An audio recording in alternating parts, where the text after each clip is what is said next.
Donc, merci Francis et Flavien d'être avec nous et de partager votre savoir, vos expériences, votre expertise.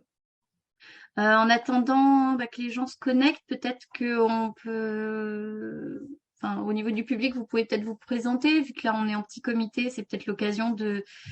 de nous dire peut-être vos attentes par rapport à ce webinaire, etc. Donc, Yves, je vois que vous avez le micro allumé, peut-être que vous voulez commencer. Moi-même, c'est un grand honneur, merci. C'est la première fois que je participe à un webinaire des rebondisseurs. En fait, moi j'appartiens et j'adhère à une association qui s'appelle 60 000 rebonds, Mhm. que vous devez connaître pour la plupart. Oui, avec malheureusement, oui, la nouvelle d'aujourd'hui qui est pas très En plus, joyeuse. Guillaume Muliez qui est emporté par une avalanche dans les Alpes. Là. Oui. Voilà, il était plus président national depuis peu de temps. Hein, c'est tout neuf. Mais donc, 60 000 rebonds, je ne fais pas la publicité, mais c'est cousin germain avec les rebondisseurs. Oui, c'est complémentaire en effet. Voilà, on vient en aide à des chefs d'entreprise qui ont déposé le bilan, pour qui il ne reste rien, en fait. Et comme je dis, d'une manière pas très à droite peut-être, mais assez illustrée, on empêche ces personnes-là de consacrer leurs derniers euros à s'acheter une corde. Voilà, c'est un petit peu radical ce que je dis. Mais en fait, c'est ça, parce qu'on aide des gens à déjà rebondir et à trouver un nouvel avenir. Ce que vous faites aussi dans un autre cadre. Voilà.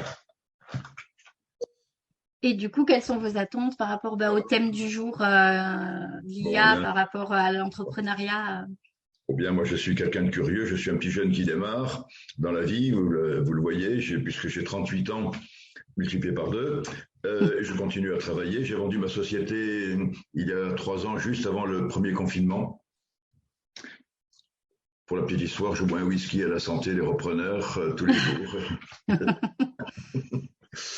Et donc, c'est une société de conseil en ressources humaines qui développait des activités du recrutement au décrutement. Le recrutement, chacun sait, le décrutement, vous devez savoir ce que c'est aussi, c'est l'outplacement. Et dedans, avec une particularité qui est la gestion de conflits. Gestion de situations compliquées dans les entreprises. Et donc, aujourd'hui, je continue à travailler puisque j'ai obtenu la levée de la clause de non-concurrence me concernant par les acheteurs, et je refais la même chose que ce que j'ai fait pendant 32 ans à la tête de la société qui s'appelait Mutaction, parce qu'elle a connu des déboires depuis. Voilà. Donc je continue à travailler, je suis tout seul, je travaille chez moi, dans un petit paradis en Vendée, au bord de la mer, à 300 mètres d'une plage magnifique. Voilà, la Faute-sur-Mer, pour ceux qui connaissent un petit peu. Moi, je suis au Sable-d'Olonne, donc à la rue, mais ma famille est au Sable-d'Olonne, donc on n'est pas loin. Voilà, et tout à fait. Mais quand même, la Faute-sur-Mer, c'est d'un autre niveau. C'est quand même encore mieux que les Sables d'Olonne. Enfin, Forcément. Forcément. Je ne suis pas chauvin. Voilà. Alors, ce que j'attends pour répondre à votre question, l'intelligence artificielle, je connais un petit peu, j'ai lu des choses, mais j'attends surtout un dégrossissement encore plus fin sur l'information sur l'intelligence artificielle et appliquée à la vie de l'entreprise, que ce soit des gens qui rebondissent ou des gens qui ont déjà rebondi et qui continuent, quoi. Voilà. C'est de la curiosité qui n'est pas malsaine. C'est un bon défaut. C'est pas un défaut, c'est une qualité même. Du coup, merci. Peut-être on peut passer la parole à Julien. Alors Bourlet ou Bourlès, je ne sais pas comment on prononce. Voilà. Bourlès, c'était mes professeurs qui disaient ça, mais c'est Bourlès. D'accord. Bonsoir. Donc moi, j'ai été invité par un de mes collègues, car en perspective de jeudi, je participe à la conférence à Lyon où intervient Fabien. Et donc, il m'a envoyé en plus ce lien hier pour cette visio. Donc, c'est de la pleine curiosité car je me suis reconverti en tant que consultant formateur. J'ai plongé dans les outils numériques pour former les futurs formateurs notamment. Et puis, sur 2022, je me suis aussi plongé sur l'univers de l'intelligence artificielle. Donc, je lis des livres. Là, je suis en train de lire le livre Les 10 scénarios de l'IA en 2042. Et donc, je commence aussi à créer une nomenclature des outils pour aussi voir au niveau de la formation comment les utiliser pour aussi former les futurs formateurs sur des outils. Donc, c'est vraiment, je suis de nature curieuse. Donc, voilà, j'ai été invité. Et c'est pour ça que je suis là. Et donc, je vais rencontrer Flavien jeudi à Lyon. Eh ben, ravi de pouvoir te voir physiquement jeudi. Tu verras, en plus, on sera dans mes locaux qui sont plutôt chouettes. Donc, c'est toujours plus agréable. C'est bien, ce soir, on est en majorité lyonnaise, ça me va, moi. Et du coup, peut-être Fabrice ou Christophe, vous voulez peut-être vous présenter, ou Sacha, j'ai vu également Sacha Gobé, je ne sais pas comment on prononce non plus. Alors, Sacha Gob, c'est pas un problème, vous inquiétez pas, c'est pas un souci. Donc, tout simplement, moi, je suis directeur financier externalisé. J'accompagne une dizaine de sociétés à travers la France dans leur gestion et le pilotage et le restructuring financier actuellement face à des difficultés naissantes par rapport à la crise d'énergie, remboursement de PGE et conjoncture économique également avec des baisses d'activité dans certaines activités professionnelles. Ok. Merci beaucoup. Du coup, bonsoir Laurence. Du coup, enfin une autre femme. Merci de nous rejoindre.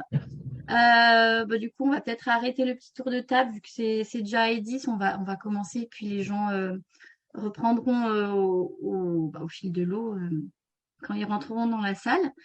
Donc, merci à tous d'être présents pour ce webinaire. Je vais laisser Flavien et Francis se présenter. Je voulais juste faire une petite intro pour ceux qui connaissent pas, une petite présentation des rebondisseurs. Donc l'association a, on va dire, 2 gros objectifs qui sont tout d'abord faire changer le regard sur l'échec, tout simplement parce que traverser une épreuve, avoir des déconvenues ou autres est toujours mal perçu en France. On est stigmatisé, donc on veut essayer de faire changer ça. En donnant la parole notamment à des entrepreneurs qui ont traversé des épreuves, que ce soit d'un point de vue personnel, professionnel ou autre, enfin, voilà. Et surtout valoriser le rebond, donc c'est-à-dire montrer que tout simplement rebondir, c'est bien, enfin c'est important d'un point de vue personnel, mais aussi d'un point de vue pour l'économie, parce que un entrepreneur qui rebondit, que ce soit dans le salariat ou dans l'entrepreneuriat, il apporte de la valeur ajoutée, des connaissances, des expériences. Il est riche justement de ce qu'il a traversé et du coup, il peut créer des emplois, il peut faire appel à des fournisseurs, enfin bref, faire marcher le business comme on dit. Du coup, l'association propose différents événements, donc les webinaires du rebond, les cafés du rebond, des clubs rebond en région. Et plein d'autres outils, etc., que vous pourrez retrouver sur le site de l'association. Du coup, je vais laisser Flavien se présenter et Francis. Donc, je ne sais pas lequel des deux veut commencer. Vas-y, Flavien. Allez. Bonsoir à tous. Merci Anne pour l'introduction et merci à ceux qui ont brisé la glace en se présentant à notre place. C'est parfait, ça donne un côté moins descendant et moins les experts qui parlent et les autres qui écoutent. C'est très bien de commencer par les participants. Je trouve que c'était une riche idée. Alors, moi, j'ai plusieurs casquettes. La première, j'ai pas le même âge que Yves. J'ai pas 38 divisé par 2, mais je suis plus proche de ça que de multiplier par 2. Mais j'ai une expérience quasiment similaire, pas ce qu'il en disait, c'est drôle. Ma première expérience a été de créer une société. J'ai commencé en tant qu'entrepreneur. J'étais encore étudiant. J'ai créé une société de conseil en innovation. On accompagnait des grandes entreprises à monter des programmes d'intrapreneuriat pour que des personnes en interne puissent créer des startups à l'intérieur de l'entreprise, puis aillent à l'extérieur les développer. Et moi aussi, j'ai revendu ma boîte juste au tout début du Covid. Donc, pareil, je lève un verre aux repreneurs chaque matin. J'ai revendu, on va dire, au bon moment. J'ai revendu, mais j'ai recréé derrière. Donc, je suis sur la deuxième société que j'ai cofondée. La première, c'était vraiment ma société. Là, on est plusieurs cofondateurs, qui est la première grande école dédiée à l'innovation en France. Donc, on fait des Master 1, Master 2 et MBA. Et on considérant que les métiers de l'innovation sont des métiers à part entière et que on peut former à ces métiers et diplômer des gens sur ces métiers. Donc, cette école s'appelle IRIG et c'est dans les locaux de cette école que jeudi soir, Julien, je te rencontrerai puisque le meet-up sur l'intelligence artificielle, elle est à Lille. Ça, c'est ma casquette d'entrepreneur. Et à côté, j'ai une casquette de prospectiviste. Je travaille sur la façon dont, notamment les nouvelles technologies, mais pas que, vont impacter la société, vont transformer l'avenir.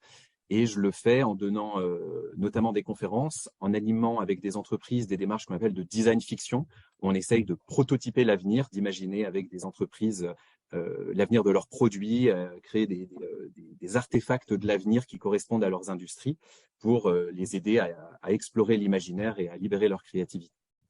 Et enfin, récemment, je suis auteur puisque je sors mon premier livre en mai aux éditions Nolio Sineverba, qui sera un livre qui traite de la question de l'intelligence artificielle et de la créativité, du lien entre ces deux notions. Est-ce que les IA peuvent augmenter notre créativité? Si oui, comment? Est-ce qu'elles-mêmes peuvent être créatives? Est-ce qu'on peut dire ça? Et si oui, qu'est-ce que ça veut dire pour l'humain, pour nos sociétés, pour l'avenir? Voilà un petit peu le spectre de ce que je fais au quotidien. Top, et ben, je prends le relais du coup, Francis Lelong, ravi de vous retrouver tous. Moi, je suis entrepreneur dans la tech depuis 25 ans maintenant. J'ai eu la chance de découvrir Internet très tôt. J'ai fait mon premier site web en 93, 94, donc ça rajeunit pas tout ça, j'étais encore étudiant. Parmi mes faits d'armes, une quinzaine de boîtes, dont Sarenza.com que j'ai créé en 2002. Plus récemment, la reprise d'une autre société que vous connaissez peut-être, qui s'appelle Cobuzz, qui fait du streaming musical haut de gamme.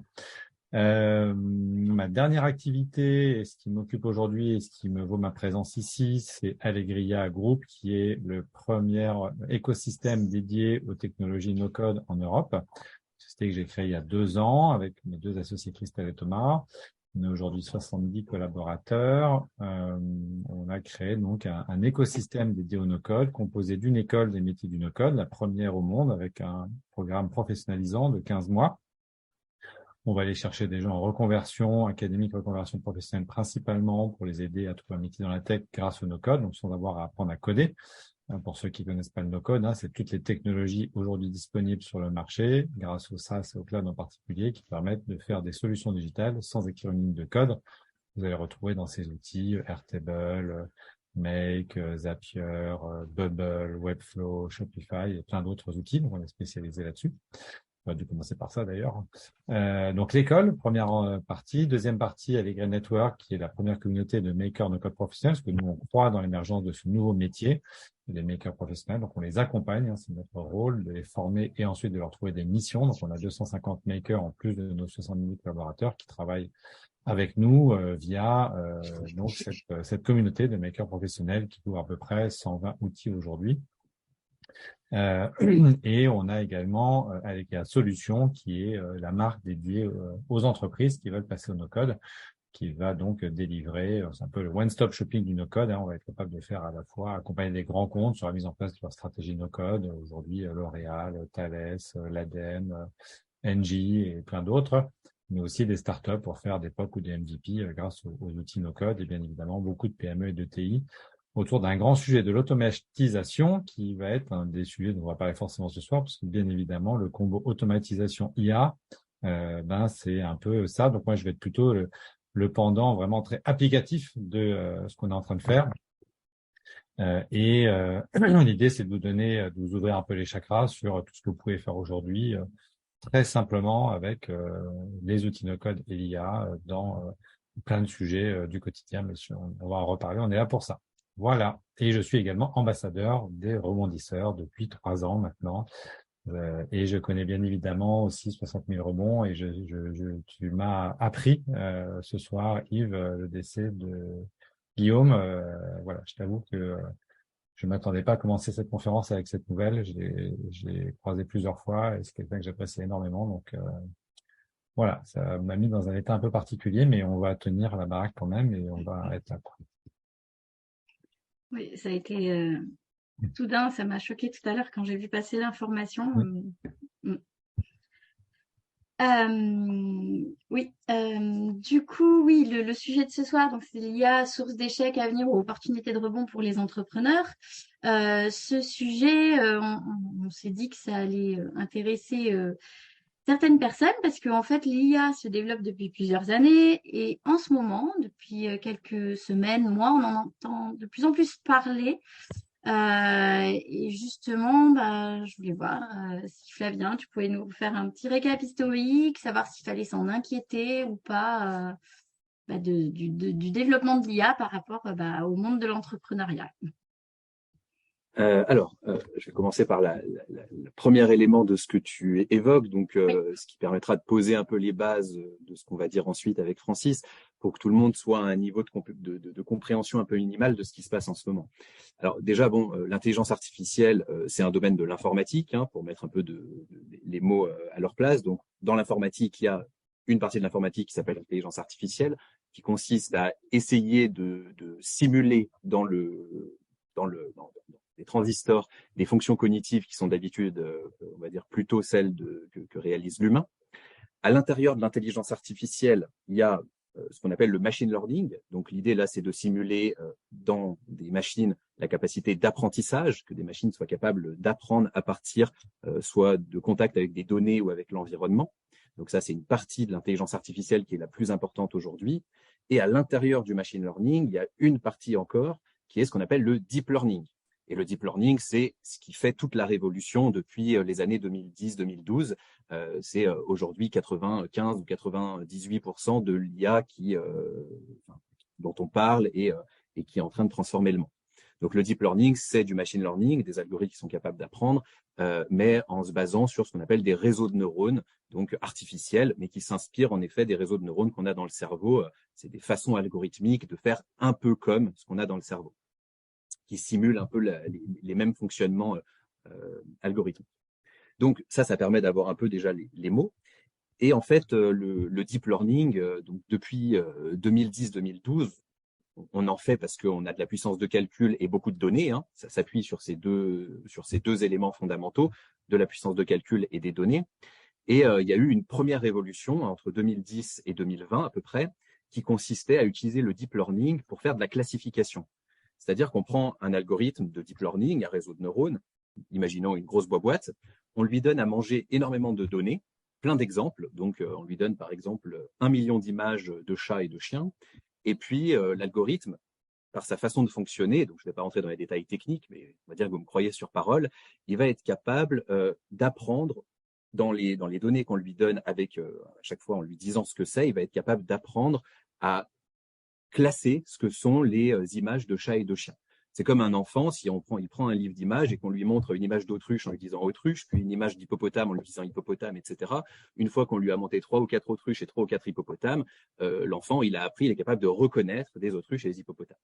Donc, ces boîtes, elles font pareil, sauf qu'il faut leur passer pas 3-4 exemples, parce que le cerveau humain, il est très, très efficace pour faire ça. Il faut leur passer plutôt des millions d'exemples. En tout cas, jusqu'à très récemment, il fallait passer des millions d'exemples. Donc, le deep learning traditionnel permettait de classer des données. Je donne un exemple avec des images, hein, mais ça marche pour tout type de données. On peut classer des données médicales à partir de génomes pour prédire l'occurrence de maladies 10 ou 15 ans à l'avance. En tout cas, avec un certain degré de probabilité qui s'affine progressivement. Donc, évidemment, en santé, il y a des grands enjeux pour ce qu'on appelle la médecine prédictive.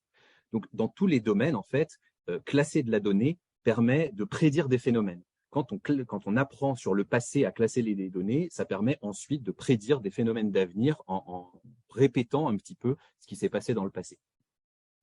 Donc ça, c'est la grosse révolution 2010-2020. Pour donner des exemples, par exemple, dans un système industriel, on veut être capable de prédire quand est-ce qu'un système va tomber en panne. Donc, on étudie ce qu'on appelle des séries temporelles. C'est des données qui nous montrent tout ce qui se passe sur une machine avant une panne.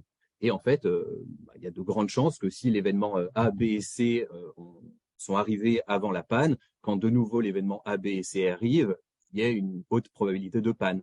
Donc, ça va nous permettre comme ça de prédire, de faire ce qu'on appelle de la maintenance prédictive pour être capable à l'avance de savoir si une machine tombe en panne. On va être capable, quand on a des pièces qui sortent d'une ligne de production, juste en les prenant en photo, de nous dire quand est-ce que une pièce a un défaut, même un défaut que l'œil humain pourrait même pas voir. Si on a entraîné l'algorithme sur 10 000 pièces qui ont des défauts et 10 000 pièces qui n'ont pas des défauts, l'algorithme a appris à reconnaître ce qu'est une pièce avec un défaut de ce qu'est une pièce sans défaut. Donc, il est capable ensuite, sur des nouvelles pièces, de nous donner cette information. Bref, on va classer et on va prédire. Et en fait, ce qui se passe en ce moment, et c'est pour ça que l'intelligence artificielle est à un moment absolument clé, hein, je pense que là, on est devant une révolution qui est de l'ampleur de celle d'Internet, c'est la convergence de deux phénomènes. Deux phénomènes qui, en fait, sont pas du tout nouveaux, c'est juste qu'ils sont arrivés à maturité ensemble. Ces deux phénomènes qui découlent du deep learning. Il y en a un premier, c'est d'être capable, avec des techniques liées au deep learning, de traiter le langage naturel. Cette logique-là, elle existe depuis les débuts du deep learning, mais récemment, on a développé un type d'algorithme, ce qu'on appelle les transformers, qui permettent de manger toute la donnée d'Internet, si on veut. On mange tout Wikipédia, enfin des téraoctets de textes et de données textuelles. Et l'algorithme va être capable d'apprendre une langue. Mais en fait, apprendre une langue, c'est extrêmement puissant. Pour parler une langue, il faut avoir une certaine forme de représentation de toute la sémantique et des liens entre les concepts, etc., pour parler de façon fluide. C'est ce qu'on appelle créer des grands modèles de langue. Donc, vous avez sûrement entendu parler de GPT, qui est le grand modèle de langue derrière ChatGPT, le produit un peu phare ces derniers temps. Donc, première révolution, traiter le langage naturel de façon très fine. Et en faisant ça, on fait émerger un certain nombre de capacités humaines de très haut niveau, comme la capacité à faire des analogies, la capacité à avoir des liens logiques, à faire des liens causaux, etc. Il y a plein de capacités qui émergent de l'apprentissage d'une langue. Apprendre une langue, c'est apprendre presque à penser. Je dis bien presque.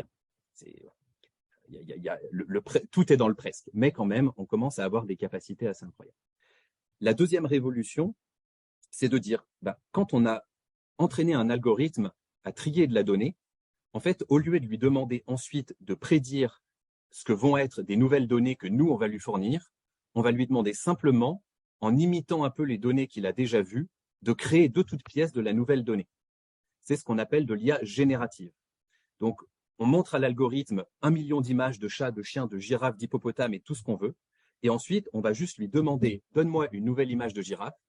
Et l'algorithme va tout seul aller chercher dans l'espace de toutes les images possibles, dans la petite zone où il y a les images d'hippopotames sur lesquelles il a appris.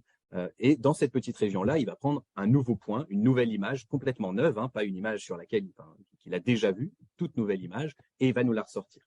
Donc, ça va permettre comme ça de générer de la donnée, on dit synthétiser de la donnée qui ressemble à la donnée sur laquelle il a appris. Donc, une révolution, traiter le langage naturel, une autre révolution, générer de la donnée de toutes pièces qui convergent pour nous donner des interfaces de création complètement incroyables, type par exemple Midjourney, DALL-E, Stable Diffusion, pour ceux qui ont entendu parler de ces services-là, ce qu'on appelle du text to image, où on va se mettre à parler à nos machines en langage naturel et elles vont nous créer du contenu qui correspondra à ce qu'on leur a demandé sans qu'on ait besoin de rien faire d'autre que de leur parler. On va, par exemple, sur Midjourney, on pourrait faire une petite démo, on va simplement dire à l'algorithme fais-moi une image d'un colibri qui est en train de se dorer la pilule sur une chaise longue à Tahiti, dans le style de Picasso, pouf, et l'algorithme va nous sortir une image qui correspond au texte qu'on lui a demandé, qui va être nickel. Il va être capable de générer de toutes pièces une image. Donc ça, c'est l'approche text-to, elle peut s'appliquer à l'image, mais elle peut s'appliquer à la vidéo, à du son, et même pourquoi pas à de la 3D, et même pourquoi pas à de la donnée médicale, à tout ce qu'on veut. On va de plus en plus être capable, simplement en parlant à la machine, de lui faire générer toutes les données qu'on veut. Donc déjà en soi, être capable de parler à la machine en langage naturel et qu'elle ait une sorte de compréhension, qui n'a rien à voir avec la compréhension humaine, mais une sorte de compréhension, c'est déjà assez incroyable. Mais en plus, quand elle est capable, elle, de générer de la donnée, de produire à peu près tout type de contenu digital, et qu'on fait converger les deux, on rentre dans une logique où l'informatique passe à un tout autre niveau et où la société peut être pensée très profondément. Donc voilà, on a deux briques très, très, très fondamentales qui sont arrivées à maturité ensemble entre 2020 et 2021 et qui produisent la révolution actuelle liée à ChatGPT, évidemment, qui est la face immergée de l'iceberg, et à d'autres outils comme Midjourney, etc., qui vont aller en s'améliorant, en convergeant et en étant de plus en plus puissant. Voilà pour faire un rapide petit panel. Merci beaucoup. Mais du coup, est-ce que les entrepreneurs, enfin même de manière générale, est-ce qu'on a des raisons de s'inquiéter? Est-ce qu'il y a des risques pour, je sais pas, est-ce que demain je vais perdre je sais pas, est-ce que je fais mon travail, mon activité parce que une IA va me remplacer en fait? Est-ce que il y a des raisons d'avoir ces inquiétudes-là?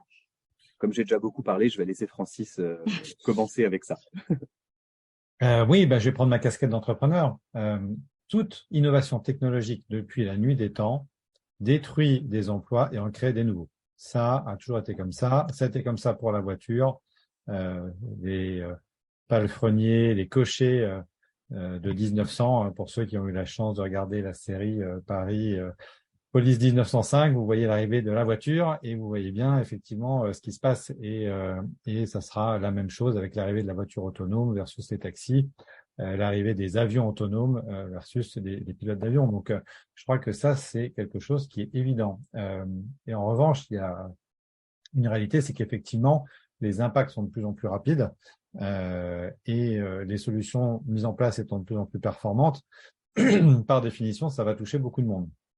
Donc ça, je crois que ça fait maintenant, et c'est marrant parce que ce sujet avec le Covid a complètement disparu, mais si vous vous souvenez, il y a 3-4 ans, il y avait le gros sujet de l'avenir du travail, tout le monde en discutait, qu'est-ce qu'on allait devenir, et je crois que c'est des sujets qui vont revenir très fortement sur la table. Aujourd'hui, on parle beaucoup des retraites, la question, c'est même pas la retraite, c'est qu'est-ce qu'on va donner à faire à tous ces gens dans les années à venir. Et là, il y a souvent aussi beaucoup d'erreurs qui sont faites, c'est-à-dire qu'on a le sentiment qu'on est protégé par son diplôme. Or, c'est complètement l'inverse. C'est plutôt plein de boulots manuels qui vont perdurer parce que cela faudra continuer à les faire. Et c'est plutôt des radiologues, c'est plutôt des gens souvent à très forte valeur ajoutée qui vont être les premiers disruptés par ce type d'IA. Parce que d'abord, il y a un gros ROI à aller le chercher. Et parce que ensuite, finalement, cette masse de savoir qui fait la force de leur diplôme, elle est finalement assez facile, entre guillemets, à pouvoir répliquer ou en tout cas à faire en sorte que la machine soit plus performante que l'homme. On l'a vu avec les échecs, on l'a vu avec plein d'autres sujets.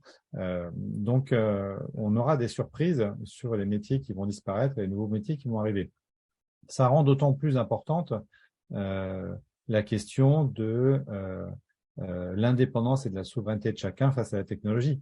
C'est une vraie question de société, c'est un de nos gros enjeux, nous, avec le no-code, puisque je rappelle qu'il n'y a que 0,3% de la population mondiale qui s'est codée aujourd'hui, que ceux-là, ils continueront à avoir du boulot même après l'IA, parce que bien évidemment, même si on peut potentiellement s'inquiéter pour les armées de développeurs en Chine ou en Inde, qui sont effectivement peut-être en bas de l'échelle des développeurs et dont la valeur ajoutée pourrait être challengée par de l'IA, il n'en reste pas moins que ce chiffre est catastrophique.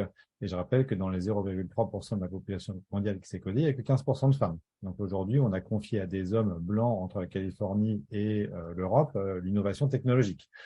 Donc si l'IA permet à chacun de pouvoir innover dans son bureau, si chacun va pouvoir devenir acteur de sa vie digitale grâce à l'IA et pas juste spectateur, quitte à tomber amoureux de son IA, comme dans le film Her, que je vous conseille vivement si vous l'avez pas vu, moi je trouve que c'est plutôt une bonne chose.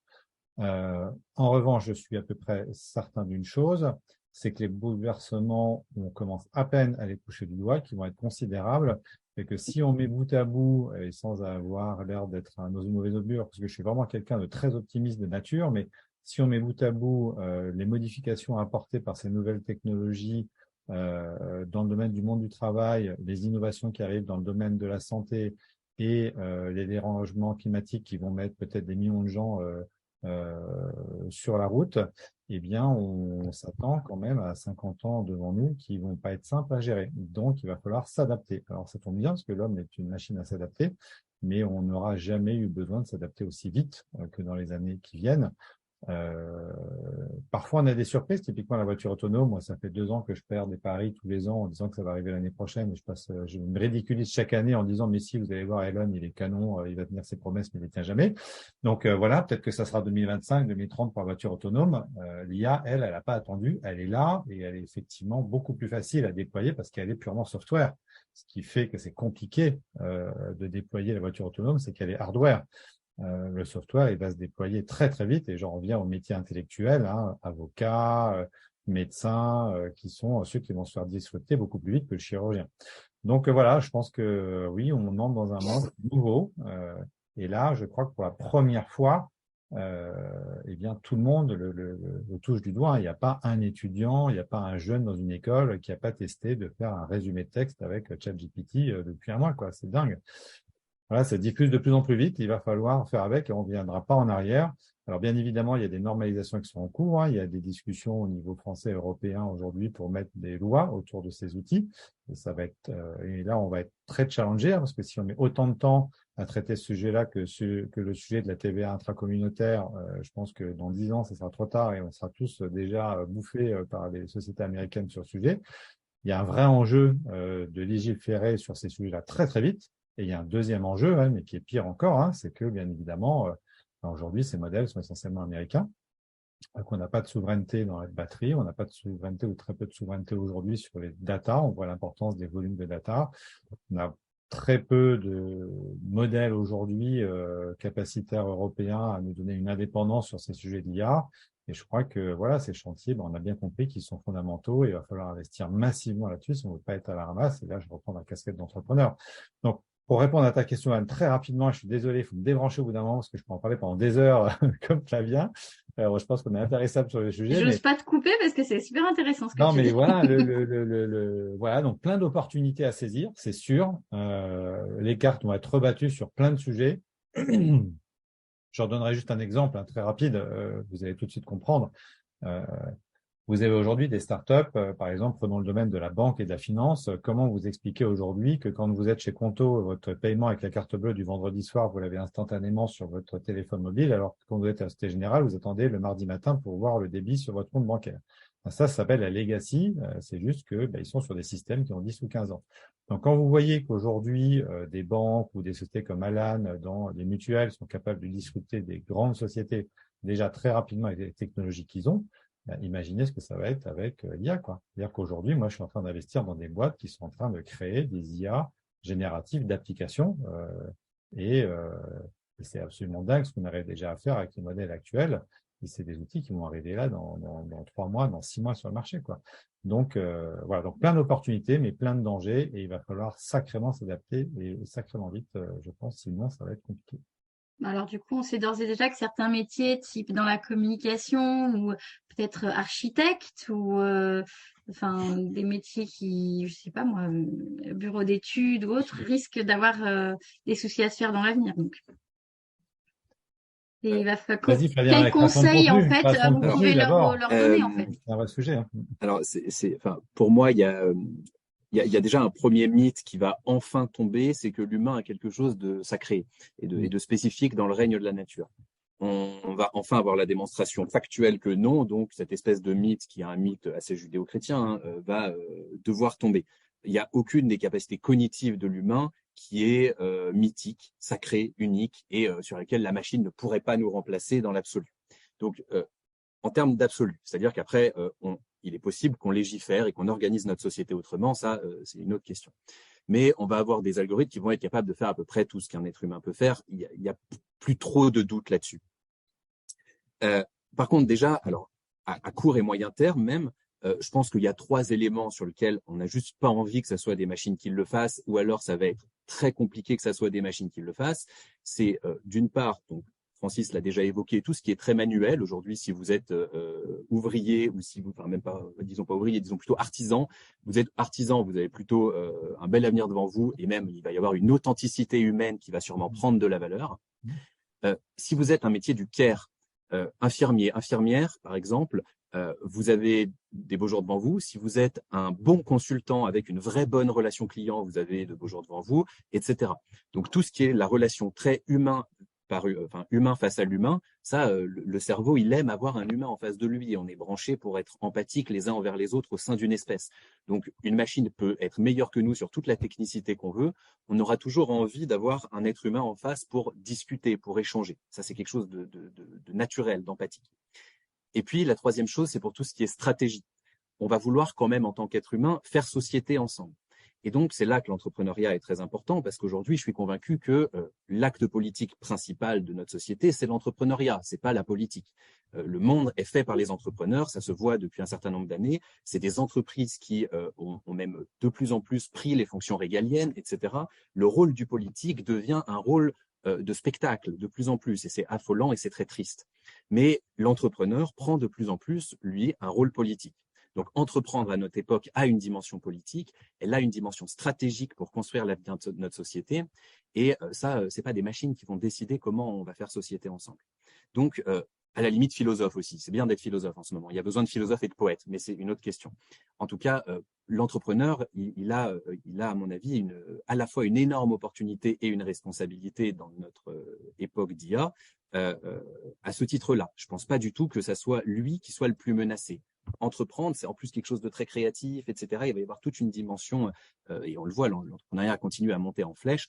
C'est pas l'entrepreneur directement qui est, en plus, il a une bonne capacité d'adaptation souvent, il l'apprend à ses dépens. Donc, je pense que lui, c'est plutôt le type de métier qui va monter en flèche. Donc voilà, pour donner un aperçu de trois typologies de métiers qui ont plutôt des beaux jours devant eux, mais à long terme, par contre, je sais pas. Après, il y a un autre élément plutôt vraiment pour l'entrepreneur en lui-même. Moi aussi, je suis quelqu'un de très optimiste, donc je pense qu'on reparlera de la question environnementale plus tard, qui est vraiment cruciale. Mais en tout cas, à court terme, un entrepreneur a devant lui un Far West absolument incroyable. Tout est à faire avec ces technologies. ChatGPT, personne ne sait vraiment à quoi ça va servir demain. C'est une brique fondamentale. C'est comme l'invention d'Internet. Quand on a inventé Internet en 1995, les gens, ils se regardaient, ils étaient là, waouh, qu'est-ce qu'on va faire du lien hypertexte? Ils savaient même pas ce qu'était Wikipédia. Aujourd'hui, on a tous autour de nous un environnement connecté et Internet est une évidence, on sait comment l'utiliser, les moteurs de recherche sont au centre de nos préoccupations, les réseaux sociaux sont présents partout, les objets connectés sont présents partout, Internet est partout autour de nous, tous les métiers ont été transformés avec Internet et les entrepreneurs qui ont pris cette vague-là, ça a été parmi ceux qui ont fait les plus grandes réussites de leur époque. Donc pour moi, on est devant le même phénomène et aujourd'hui, il faut, en tant qu'entrepreneur, il est très, très, très, très heureux qu'on puisse avoir tous ces outils qui sont relativement simples à utiliser et avec lesquels on peut assez facilement créer des boîtes très disruptives, comme le disait Francis, qui vont venir challenger énormément les business models d'acteurs en place avec une puissance de feu incroyable. Donc, si on est optimiste et entrepreneur, attaquons ce sujet avec enthousiasme. On ne sait pas exactement où ça va, mais c'est le principe d'un Far West. Faut y aller, faut explorer, faut expérimenter, et progressivement, on trouvera sa voie. Mais c'est ceux qui exploreront qui auront l'opportunité à un moment de construire une ville. Oui, je crois que les dangers aussi, et ça c'est un point qui est très très important. Je crois qu'il faut vraiment vraiment la prendre conscience du monde dans lequel on rentre. Et souvent, je suis assez dubitatif de voir à quel point parfois en France, quand on discute avec des gens dans les soirées, ils n'ont pas conscience de toutes les révolutions qu'on va avoir là dans les années à venir dans le domaine de la médecine et dans le domaine de l'informatique. Et ça, regardez qu'aujourd'hui, considérez que ce que vous faites aujourd'hui avec ChatGPT, qui est déjà bluffant, enfin, je veux dire, j'espère que vous avez tous testé la première fois qu'on teste, waouh, on a tous utilisé des chatbots là depuis 10 ans avec les trucs qui répondent toujours à côté de la plaque. Là, on est vraiment dans une autre dimension, mais dites-vous que ça a été construit avec les ordinateurs d'aujourd'hui, c'est-à-dire des 2 chevaux par rapport à l'ordinateur quantique qui va arriver dans les 10 ou 15 ans qui viennent. Donc, vous mettez tout ça en place les uns derrière les autres et on n'est plus très loin de la prophétie de Kurzweil. Donc, ce monde dans lequel on va arriver, il va générer aussi un nombre de dangers colossaux qui vont nécessiter aussi des nouvelles manières de voir, de comprendre, d'apprendre, d'appréhender l'information. La génération de fausses interviews, la génération de fausses vidéos, le phishing qui va exploser, bien évidemment, parce qu'aujourd'hui, on peut faire des faux emails quasiment à l'identique de ce que vous faites. Moi, j'ai toute ma vie sur Internet. Alors, je suis tout l'inverse de Flavien qui fait très attention à ça. Moi, ma vie, elle est sur Internet. Donc, ma voix, elle est partout.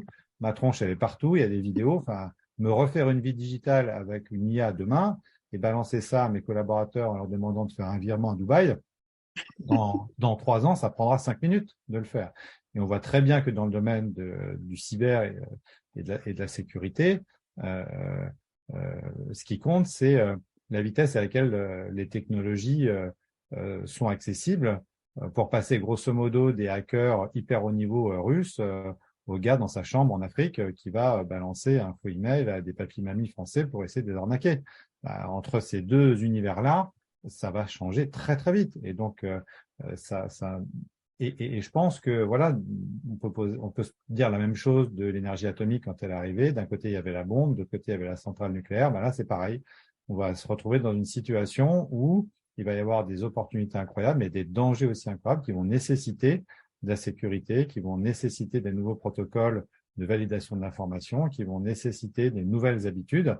Et cette adaptation, il va falloir la faire très très vite. Moi, j'ai vraiment très peur de la crédulité de certaines personnes aujourd'hui qui ne s'inquiètent pas de ces sujets-là et qui vont se retrouver dans des situations potentiellement à risque très très fort parce que bien évidemment, il n'y a pas que les gentils qui vont s'accaparer ces outils pour faire des super jolis nouveaux personnages dans des jeux vidéo. Il y a aussi tous ceux qui vont en faire toutes les mafias, toutes les terroristes de tous bords qui vont bien évidemment demain pouvoir utiliser ces outils.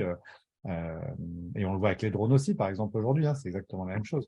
Donc voilà, il y a toujours ces deux faces, cette ambivalence des nouvelles technologies, sauf que là, on arrive avec une puissance absolument incroyable.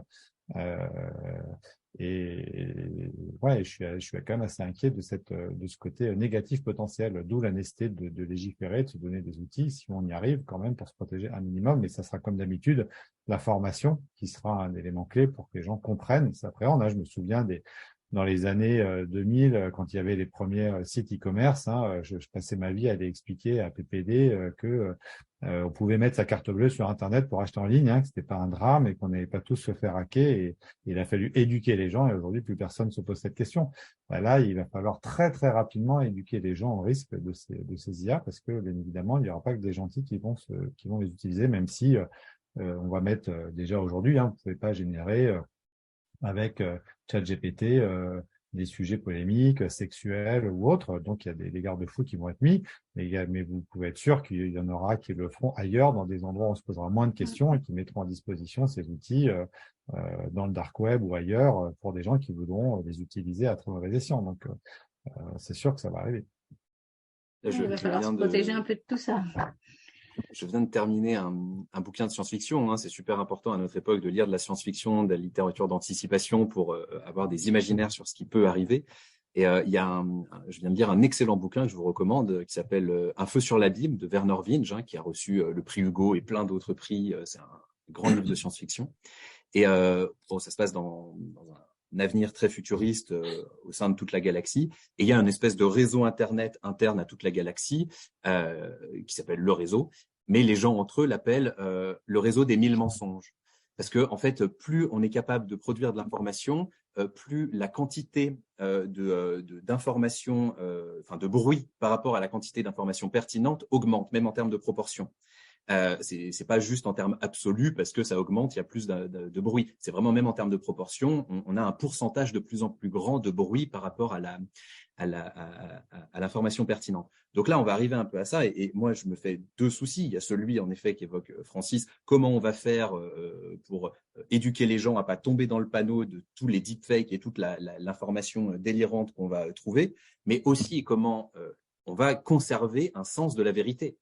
C'est super grave, ça aussi. On est dans un monde où l'ambiguïté prend le pas sur la vérité. Et la vérité, c'est quand même un élément de sens pour prendre des décisions, pour agir, pour vivre, qui est fondamental. Si on ne sait plus construire un sens de la vérité, je pense que ça va faire des ravages psychologiques et stratégiques pour la construction de notre monde demain qui sont problématiques. Donc là, par exemple, Wikipédia, avec la révolution d'Internet, a su créer un espace de relativement bonne vérité, je me demande un peu quel va être le Wikipédia dans un monde de l'intelligence artificielle. C'est une vraie question, je ne sais pas encore. Hein, là aussi, j'ai pas de réponse à vous donner, mais je pense qu'il va falloir construire quelque chose qui permette d'avoir une IA un qui sanctuaire. détecte la vérité. Mais c'est pire que ça, n'existe Flavien. pas. Moi, je pense que le sujet est même pire que ça. Et pourquoi c'est pire? Parce que je suis certain que demain, les modèles d'IA s'alimenteront avec de l'IA générée statistiquement sur du mensonge. Et donc, le mensonge peut à un moment prédominer sur la vérité. Et pourquoi je suis quasiment sûr que ça va arriver si on fait rien? Parce qu'aujourd'hui, il faut prendre conscience que le mensonge sur Internet vaut plus d'argent que la vérité. Et puis, c'est que ça. Tu racontes n'importe quoi sur n'importe qui, les gens cliquent, tu génères de la pub, tu gagnes de l'argent. Tu dis la vérité dans sa complexité, dans sa nuance, personne ne clique dessus, ça ne vaut rien.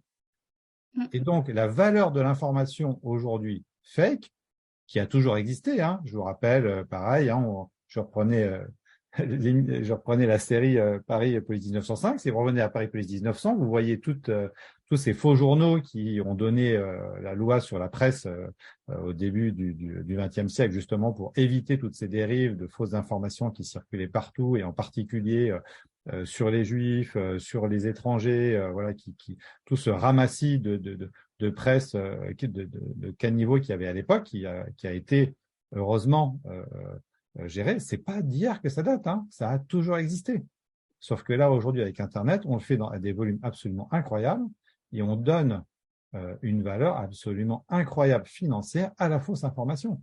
Donc, demain, qu'est-ce que vont demander les sociétés à créer à l'IA? Elles vont leur demander de créer du contenu qui va générer du clic. Quel est le contenu qui génère du clic? Celui qui est de la fausse information. Et donc, dans les 15 à 20% de contenus qui seront générés par l'IA dans les peut-être 5 ans à venir, sur l'ensemble de tout ce qui est créé en contenu sur Internet, il y a de fortes chances qu'il y ait des gens qui se spécialisent avec l'IA sur la création de fausses informations. Et donc, c'est cette fausse information qui ensuite va venir entraîner les IA d'après. Et là, on rentre dans un cercle potentiellement très, très vicieux. Et ça, moi, c'est ça qui m'inquiète. Justement, là aussi, ça montre que Christophe demandait, dans ce que vous parlez au niveau changement, enfin, amené par l'IA, à quelle échéance, en fait, vous voyez ça, si c'est 1 an, 5 ans, 15 ans, puisque c'est vrai qu'on parle de livres de science-fiction, mais du coup, là, à aujourd'hui… toutes ces échéances ont leur pertinence. Je pense que d'ici 1 an, déjà, regardez, il y a 1 an, les choses ont changé depuis 1 an. En 1 an, là, les choses ont beaucoup changé. Le réflexe GPT commence à se mettre en place. Moi, je suis sur l'interface et j'interagis avec ChatGPT en moyenne entre 5 et 10 fois par jour, actuellement. Et bon, je suis dans l'IA, mais je le répands de plus en plus autour de moi parce que ça me fait gagner en créativité, en productivité, etc., énormément. Donc, déjà depuis 1 an, les choses ont changé. Il y a actuellement, je crois, 80 millions ou 800 millions, je ne sais plus, mais un chiffre hallucinant de personnes qui sont allées sur ChatGPT. Ce qui s'est passé en 1 an est radical. On n'avait jamais vécu ça dans l'histoire d'Internet. Donc, 1 an, 5 ans, 15 ans, dans tout ce qu'on a dit, il y a des choses qui seront à 1 an, des choses qui seront à 5 ans, des choses qui seront à 15 ans. Mais par contre, la vitesse à laquelle il y a des chances que ça aille, alors il y a toujours dans une société humaine des garde-fous qui font que ça n'avance pas aussi vite que ça pourrait. L'exemple de la voiture autonome est un bon exemple. En fait, pour moi, la voiture autonome, elle s'analyse de la façon suivante, et ça peut s'appliquer à l'IA. On sait faire, depuis un petit moment, hein, on sait faire, mais les personnes qui sont en mesure de le faire, si elles mettent en place, même au niveau des gouvernements, la voiture autonome, par exemple aux États-Unis, ça met au chômage 15 millions de truckers, les gens qui conduisent des camions. Ça crée une crise sociale qui fait que la société performe moins en termes de création de valeur, ce qui fait que les personnes qui auraient mis les voitures autonomes sur les marchés gagnent moins d'argent finalement. Donc, il y a des phénomènes d'équilibrage social qui font que les technologies arrivent avec une temporalité. Mais la temporalité de la technologie est beaucoup plus rapide que la temporalité d'une société. Et en ce moment, c'est vrai que la temporalité de l'IA se développe un peu comme un Far West et un peu de façon pirate, et qu'on a moins ces phénomènes d'ajustement qui font que même économiquement, ça ne vaut pas le coup d'aller trop vite. Donc là, il y a des chances que même dans 1 an, on ne voit plus le monde numérique pareil. Moi, je suis les papiers de recherche. Toutes les semaines, en ce moment, je lis 1 ou 2 nouveaux papiers de recherche qui sont des révolutions au niveau technologique. Toutes les semaines. Donc, elles sont pas encore toutes dans les usages, évidemment. Il y en a qu'une partie qui va être transférée dans les usages, mais je pense que là, il faut s'attendre à ce qu'à partir d'avril, on va avoir les gros autres modèles de langue qui vont sortir, celui de Google, celui de Baidu, etc. Et qu'ensuite, on soit à un rythme où pendant déjà 1 an, là, tous les 2 mois, on va avoir une nouveauté radicale, du texte ou vidéo qui va bientôt arriver. On tape du texte, on a la vidéo qui est produite, du text to voice, etc. On va avoir des nouveautés comme ça qui vont tomber, disons, dans un horizon entre 6 mois et 2 ans. Et je pense que c'est une fenêtre déjà assez large pour tous ces nouveaux outils qui vont tomber. Et après, pour que explose la bulle de tous les nouveaux usages et de toute la mise en place d'une société autour de ces nouveaux outils, je pense que dans 5 ans, le monde ressemblera plus tout à fait au monde d'aujourd'hui, clairement. Et 15 ans, c'est un horizon que je peux même pas imaginer avec un semblant d'honnêteté intellectuelle. Je fais plus du tout de prospective à 15 ans. Des imaginaires, oui, mais de la prospective avec la révolution technologique et la révolution environnementale qui sont devant nous, qui sont toutes les deux très, très, très radicales. Déjà à 5 ans, c'est difficile de faire une projection qui ait un peu de crédibilité. Bon, dans 1 an, on fait le même webinaire, mais avec un Flavien IA et un Francis IA, donc des faux. Avec 2 avatars. Voilà. Et bon, du coup, on a parlé vraiment côté, on va dire pas négatif, mais voilà, tout ce qui est inquiétude ou autre. Mais est-ce qu'on peut envisager du coup l'IA comme un bon outil pour un entrepreneur au niveau de son quotidien? Est-ce que ça peut être utile pour le business ou peut-être pour faciliter les recrutements ou la vie de l'entreprise? Est-ce qu'il y a déjà des choses ou des choses qui vont arriver et qui peuvent être exploitées par les entrepreneurs? Oui, bien sûr, et je m'excuse par avance parce que je serai vraiment obligé de vous quitter malheureusement à 19 h. Parce que j'ai encore des rendez-vous ce soir. Mais bien sûr, tu as complètement raison. Et chez nous, par exemple, on a pris un abonnement à $20. Je vous rappelle que vous faut vraiment prendre l'abonnement payant parce que déjà, vous êtes plus bloqué quand c'est en panne parce qu'il y a trop de monde dessus. Donc chez nous, on est 70 et j'ai pris un abonnement quasiment pour tout le monde. On a formé tout le monde sur le sujet, on leur a fait des slides, on leur a expliqué et chacun est en train de se l'approprier. Et les cas d'usage sont absolument indécents de tout ce qu'on fait. Alors avec. Quand tu dis un abonnement, juste c'est pour ChatGPT. Pour ChatGPT, oui. Oui. Exactement. Okay. Voilà, il y a possibilité d'avoir un abonnement. Vous avez aussi la possibilité dans un outil comme Make que je vous recommande, bien évidemment, si vous l'avez pas encore testé, de pouvoir intégrer ChatGPT directement dans des scénarios d'automatisation. Et aujourd'hui, par exemple, on répond à on reçoit par exemple régulièrement de la part de Bubble ce qu'on appelle des RFP, donc des demandes de prestations pour faire des applications Bubble. Et bien aujourd'hui, c'est ChatGPT qui fait le premier réponse de mail automatiquement avec un sujet qui nous tient à cœur, Flavien et moi. C'est vraiment une nouvelle compétence qui est celle de savoir rédiger un prompt dans un outil d'IA générative pour faire en sorte d'avoir un résultat qu'on va entraîner, qu'on va améliorer au cas par cas, qui au final nous sera spécifique au regard de nos propres capacités, de nos propres avantages compétitifs, mais qui va être tellement personnalisé que je vous défie de savoir dire si c'est moi qui l'ai rédigé ou si c'est l'IA.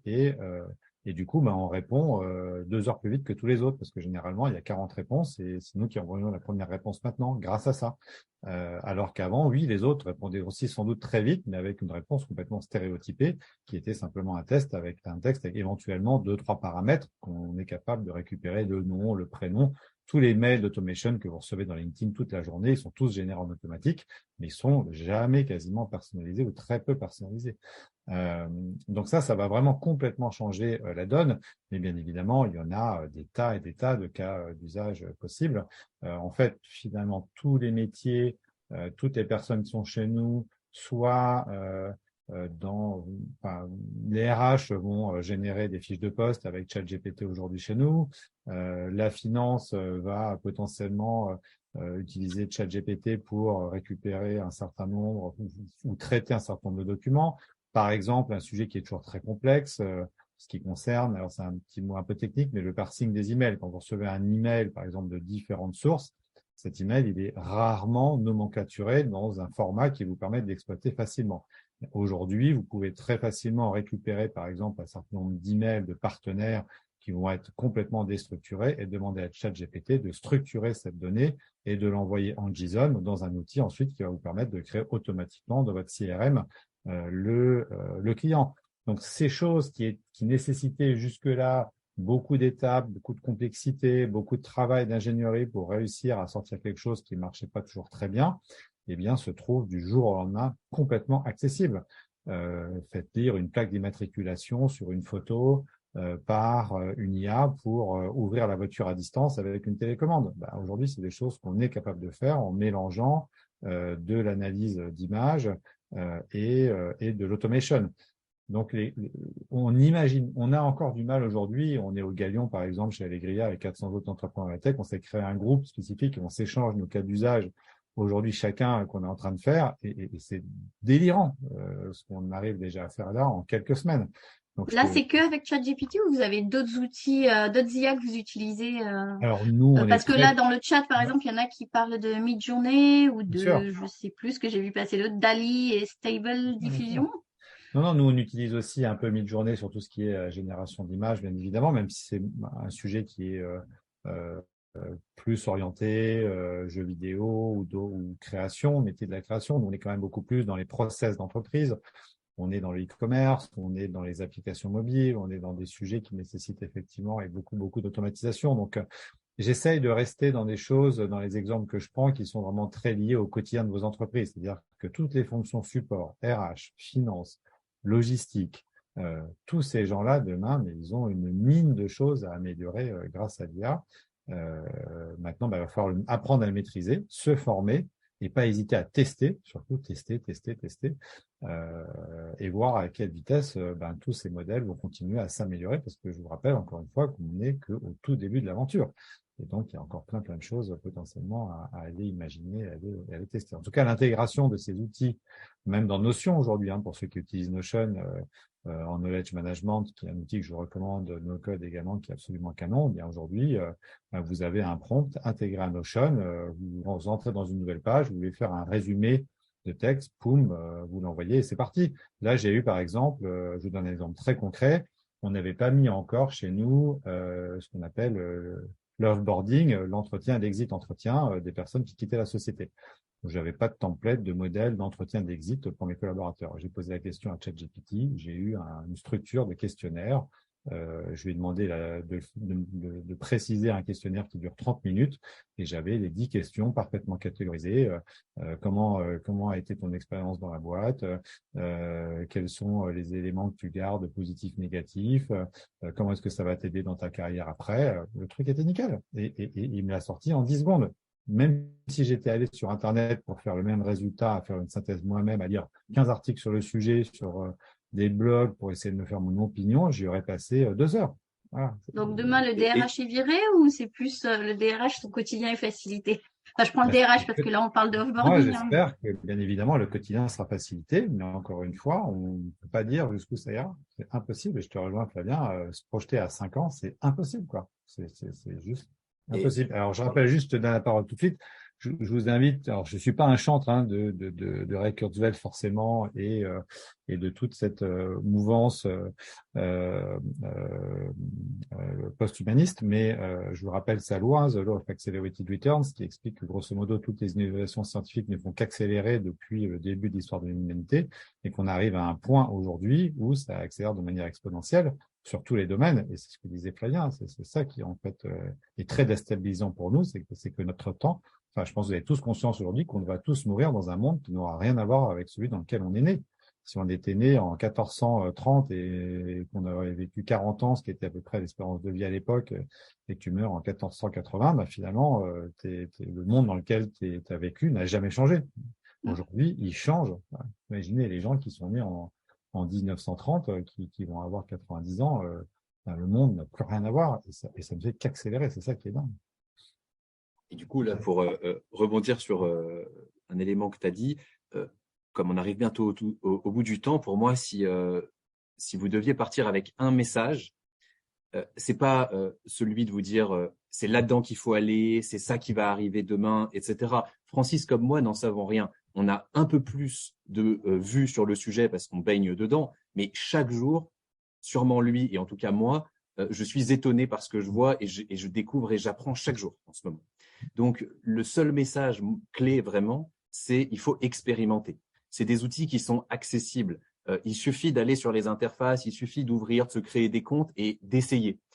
et d'essayer et de dépasser le premier essai. Parce que le premier essai, soit il nous fait un effet waouh qui peut être trompeur, soit ça marche moyen, mais des fois, en améliorant un peu la façon de parler avec l'outil, parce que c'est de plus en plus ça, la technicité de l'outil, c'est de savoir lui parler, on arrive à faire des choses incroyables. Ce que disait Francis tout à l'heure est intéressant. Quand on veut faire un formulaire pour de l'offboarding, outboarding, offboarding, comment tu dis ? Offboarding, oui. Ouais, L'offboarding. Si on demande à ChatGPT juste donne-moi un formulaire de ce type-là, bon, il va nous sortir un formulaire qui sera ultra basique puisque de fait, on lui a pas donné de contexte, donc il nous donne la chose la plus basique. Par contre, si on veut quelque chose d'un peu plus spécifique à notre industrie, à notre culture d'entreprise, etc., on lui donne des éléments de contexte, on précise, une fois qu'il nous a donné un premier modèle, on lui dit ce qu'on n'aime pas, on peut même lui demander, par exemple, pose-moi les meilleures questions qu'il faudrait qu'un expert pose pour construire un très bon questionnaire. Et après, ChatGPT va lui-même nous poser les questions, on n'aura plus qu'à y répondre pour qu'il construise un très bon questionnaire. On commence à faire des trucs un peu méta comme ça. Donc, faut essayer de dépasser le premier essai. Il faut aller à 2, 3 essais, approfondir un tout petit peu. Alors, on peut pas tout approfondir, il y a trop de choses nouvelles qui sortent. Mais à mon avis, voilà, on est dans un moment où il faut absolument expérimenter pour des raisons d'entrepreneuriat. Pour les prochaines boîtes de demain, en tant qu'entrepreneur, c'est très important d'expérimenter. Ça vous fera voir toutes les possibilités et plein d'opportunités de nouveaux business à créer, d'amélioration de vos business, d'optimisation, etc. Mais aussi en tant que citoyen pour sentir vers quoi on va, parce que, enfin, en tant que citoyen ou tout simplement en tant qu'humain, et pour essayer de sentir un peu le mouvement global dans lequel tout ça s'inscrit. Parce que c'est vraiment faramineux.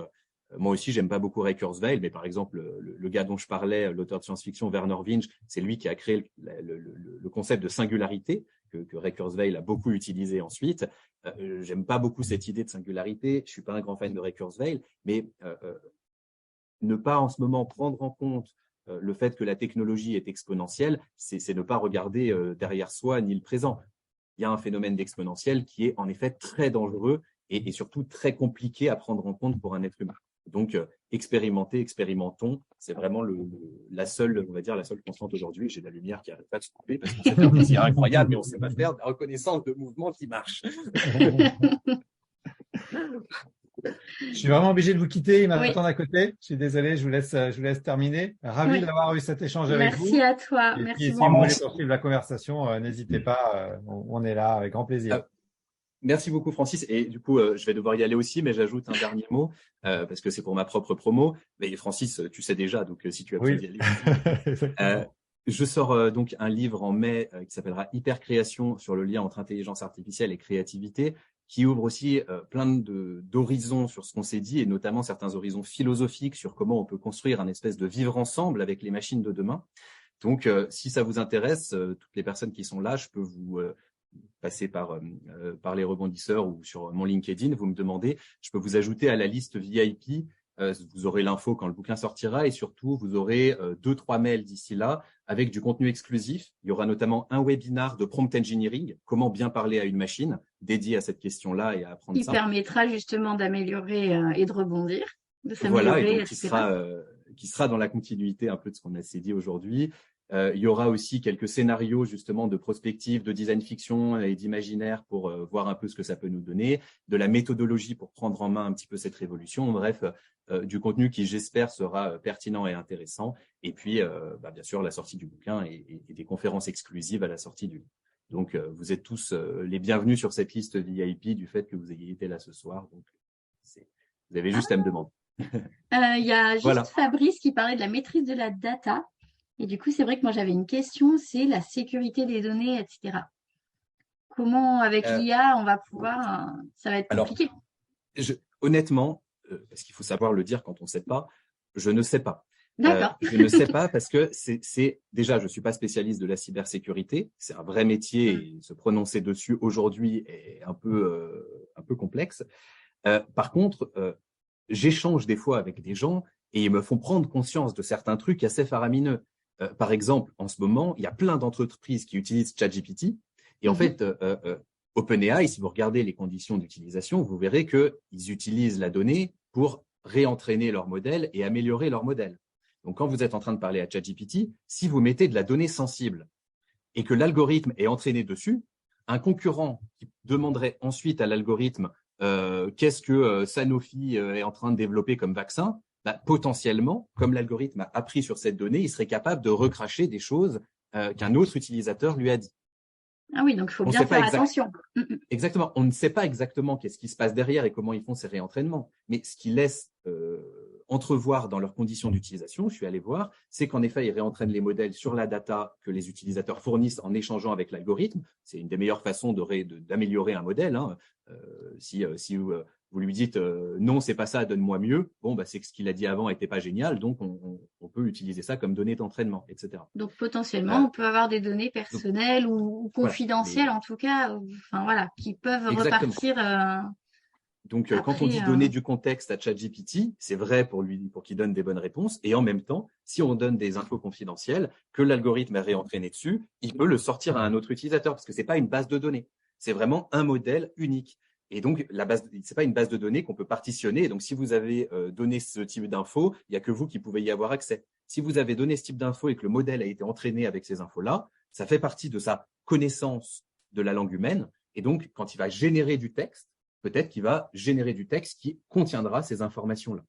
C'est un changement radical de façon de penser l'informatique. Les réseaux de neurones ne sont pas des bases de données avec lesquelles on interagit de façon directe. C'est aussi pour ça que ChatGPT, de temps en temps, hallucine des vérités. Il produit du texte probable. Donc, de temps en temps, il y a quelque chose de complètement faux qui sort et il le dit avec avec une impression de grande vérité, mais c'est complètement faux. Donc, il faut faire attention. Déjà, il faut vérifier ce que dit ChatGPT, mais il faut faire attention à ce qu'on lui donne, parce que potentiellement, ça pourrait derrière ressortir sous une autre forme à un autre endroit du modèle. On ne maîtrise pas ce qui se passe vraiment à l'intérieur du modèle. C'est pas encore assez sécurisé en tout cas. En tout cas, on ne sait pas si c'est assez sécurisé. Donc, j'ai pas de réponse à donner sur la cybersécurité, mais il y a des petits éléments comme ça où il y a vraiment des nouveaux enjeux de cybersécurité qui vont apparaître du fait que l'on soit plus sur des bases de données traditionnelles, mais sur des modèles qui ont une forme d'intelligence boîte noire, quoi. Il se passe des choses dedans, mais on ne sait pas exactement. On ne peut pas suivre parfaitement l'information. Merci beaucoup en tout cas. Vu que Flavien, tu dois y aller toi aussi, je vous propose, ceux qui sont encore présents, de éventuellement poser vos questions dans le chat ou de me les poser, je les noterai. Et je partagerai les réponses dans le groupe des rebondisseurs français quand j'aurai embêté Flavien et Francis pour avoir leur retour. Oui, et puis avec mes possibilités, mais n'hésitez pas à vous connecter sur LinkedIn avec moi. Et si vous avez des questions, vous pouvez me les poser. Je ferai tout ce que je peux pour y répondre. Je produis du contenu, des posts où j'essaye de mettre de la profondeur, de pas être justement dans l'infobésité dont on parlait tout à l'heure, d'apporter des sources, d'essayer d'avoir des posts structurés. C'est des posts coécrits avec ChatGPT ou Non, je suis auteur, je suis écrivain, donc j'aime bien garder ma propre plume. Pour l'instant, en tout cas, j'aime bien avoir ma propre plume. Je produis toutes mes images avec Midjourney. Donc, sur mes posts, les images viennent de Midjourney. Mais le contenu, pour l'instant, dans mon bouquin qui sort en mai, j'ai tout écrit. À part, je vais juste demander à ChatGPT pour le clin d'œil de produire certaines définitions du glossaire. Voilà. Mais à titre de clin d'œil. Peut-être la dédicace aussi, non? Ah non. La dédicace, je laisse à mon éditeur. Bon, en tout cas, merci beaucoup. Merci à tous, pour votre présence. Et puis, comme je vous disais, si jamais vous avez des questions, n'hésitez pas. Très intéressant. Grand merci. Merci à vous. Merci beaucoup. Bonne soirée. Bonne soirée. Bonne soirée. Très bien. Bonne soirée. Merci à tous.